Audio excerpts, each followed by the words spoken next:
NDA ప్రభుత్వం గౌరవ ముఖ్యమంత్రి నారా చంద్రబాబు నాయుడు గారి నాయకత్వంలో ఎన్నికల ముందు ఇచ్చిన హామీలు నెరవేర్చద భాగంగా 2024 జూన్లో అధికారంలోకి వచ్చిన ఏప్రిల్ నుంచే 4,000 రూపాయల పెన్షన్ని, వృద్ధాప్య పెన్షన్ని, అదేవిధంగా 6,000 పెన్షన్ దివ్యాంగులకి, 10,000 రూపాయలు తలసేమియా బాధితులకి, 15,000 రూపాయలు పూర్తిగా మంచమే నుంచి లేవలేకుండా ఉన్న దివ్యాంగులకి ఇవ్వడం జరుగుతుంది.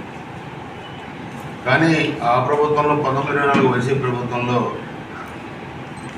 3,000 రూపాయలు చేస్తాయని కూడా సంవత్సరానికి పెంచుకొని వెళ్ళారంటే ఒకసారి చేయలేదు.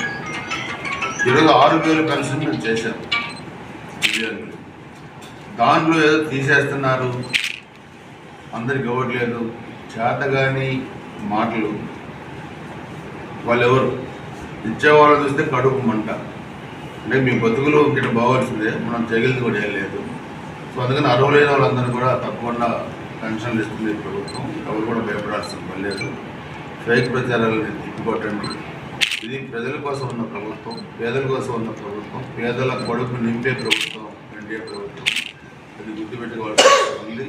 ఇలాంటి విష ప్రచారాన్ని అందరూ రాజకీయ పార్టీలుగా మేమే కాకుండా మీరు కూడా ఎవరైతే బెనిఫిట్స్ ఉన్నారో వాళ్ళు కూడా తప్పకుండా తిప్పుకోవటాలని కూడా తెలియజేస్తూ, ఇంతటి భారతదేశంలో ఏ రాష్ట్ర ప్రభుత్వం ఇవ్వని విధంగా మన ప్రభుత్వం ఇస్తుంది. కాబట్టి ఒకసారి అందరికీ మేము జిల్లా న్యాయపత్రాలను కృతజ్ఞతలు తెలియజేస్తాం.